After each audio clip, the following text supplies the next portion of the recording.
పోలవరం జిల్లాలోని గోదావరి తీరంలో పెద్ద పులి సంచరిస్తున్నట్లు అధికారులు గుర్తించారు. దేవీపట్నం మండలం పూడిపల్లి వద్ద ట్రాకింగ్ ద్వారా దాని కదలికలను అటవీశాఖ అధికారులు గుర్తించారు. వెంటనే రెస్క్యూ బృందాలు పైడిపల్లి చేరుకున్నాయి. గోదావరి నిర్వాసిత ప్రాంతాల్లో ఆరు బయట పశువుల మందలు ఉండటంతో పెద్ద పులి ఇక్కడకు వచ్చిందని అధికారులు భావిస్తున్నారు. ఇప్పటికే దేవీపట్నం మండలంలో నిర్వాసిత గ్రామాలను స్థానికులు ఖాళీ చేశారు. వ్యవసాయం కోసం మాత్రమే పొలాల్లోకి వెళుతున్నారు. పశువుల మందల్ని గ్రామాల్లోకి తీసుకువెళ్లాలని అటవీ అధికారులు విజ్ఞప్తి చేశారు. పోలవరం జిల్లా DF Shivakumar, Rampachodavaram sub DF Anusha ఆధ్వర్యంలో అటవీ సిబ్బంది పర్యవేక్షిస్తున్నారు.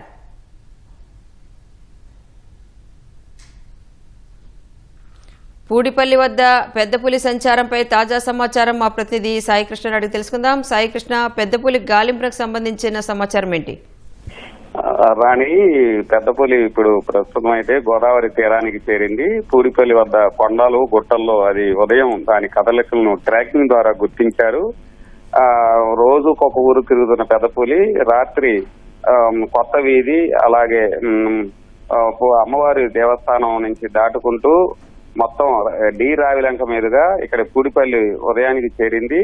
దాని రాకను కదలికలను సంచారాన్ని అయితే అటవీ అధికారులు గుర్తించి ట్రాకింగ్ ద్వారా అక్కడ ఉందని తేల్చారు. ఆ తర్వాత క్రమంగా అదైతే శాటిలైట్ కి మళ్ళీ దాని కదలికలు అయితే ఇప్పటి వరకు అందుబాటులో రాలేదు. ఉదయం మాత్రం అక్కడే చేరింది. పగలైతే ఎక్కువ శాతం అది సేద తీరుతోంది, విశ్రాంతి తీసుకుంటోంది. రాత్రిపూట మాత్రమే ఎక్కువగా ప్రయాణిస్తోంది. దారి పొడుగుతున్నా కూడా దానికి పశువుల మందల అడవులో ఎక్కువగా సంచరిస్తుంటాయి. మిగతా ప్రాంతాల కంటే గిరిజనులు పశువుల్ని ఆరు బయటే వదిలేస్తుంటారు. అడవిలో అది దొరికిన కాడ మందల మరి దాడి చేసి మన కొత్త వీధిలో 4 దూడలను చంపేసింది. ఆ తర్వాత ఇక్కడికి వచ్చి చేరింది. మొత్తం చుట్టూ గోదావరి వరద నీరు పోలవరం ప్రాజెక్టు బ్యాక్ వాటర్ లో ఉంది ఈ పూడిపల్లి గ్రామం. ఇక్కడైతే ప్రస్తుతం అయితే ఎవరు కూడా నివసించట్లేదు. దేవీపట్నం గోదావరి అంశం గ్రామాలను ఖాళీ చేసేశారు. వ్యవసాయ క్షేత్రాలు ఉన్నాయి. ప్రధానంగా జీడి మామిడి తోటల్లో ఇక్కడ తిరుగుతున్నారు. ఎత్తైన గుట్టలు అడవులు అయితే ఏపుగా పెరిగాయి. రోజు కూడా నిత్యం వివిధ మైదాన ప్రాంతాల నుంచి ఈ ప్రాంతానికి గతంలో ఇక్కడ నివసించిన వారు వచ్చి ఫలసాయాలు సేకరించి తీసుకొని ఏరుకొని వెళ్తుంటారు. అలాగే పశువులన్నింటినీ కూడా వందలు వేల సంఖ్యలో కూడా ఇక్కడ వదిలేశారు. అవన్నీ కూడా గోదావరి తీరంలో సంచరిస్తున్నాయి. ఇప్పుడు అయితే అధిక సంఖ్యలో పశువులు ఉండటం వల్ల పులి ఇక్కడే ఉండే అవకాశం ఉందని అధికారులు గుర్తించారు. వాటిని తోలికెళ్లాలి, స్వస్థలాలకు నివాసం ఉండే ప్రాంతాలకు తీసుకెళ్లాలని మాత్రం విజ్ఞప్తి చేశారు.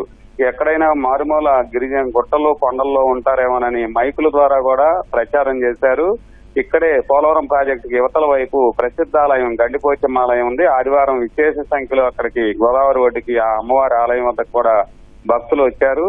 పూడిపల్లి కూడా ఈ సమీపంలో ఉండటం వల్ల మైకుల ద్వారా అటవీ అధికారులు అట్లాగే రెవెన్యూ సిబ్బంది కూడా భక్తులకైతే విన్నపం చేశారు. ఎవరు కూడా ఆలయం దాటి గోదావరిలో ప్రయాణించి ఎక్కువ కూడా వెళ్లవద్దని కూడా విజ్ఞప్తి చేశారు. పులి సంచరిస్తుంది కాబట్టి ఎవరైనా మారుమూల ప్రదేశాలు ఇరుక్కున్నా కూడా వాళ్ళందరూ బయటకు వచ్చేలాగైతే విజ్ఞప్తి చేస్తున్నారు.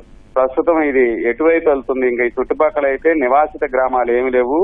కొండలు గుట్టలు గోదావరి జలాల్లో మొత్తం ఈ ప్రాంతం అంతా కూడా దట్టంగా అడవి ప్రాంతం పెరిగి ఏపుగా ఉంది.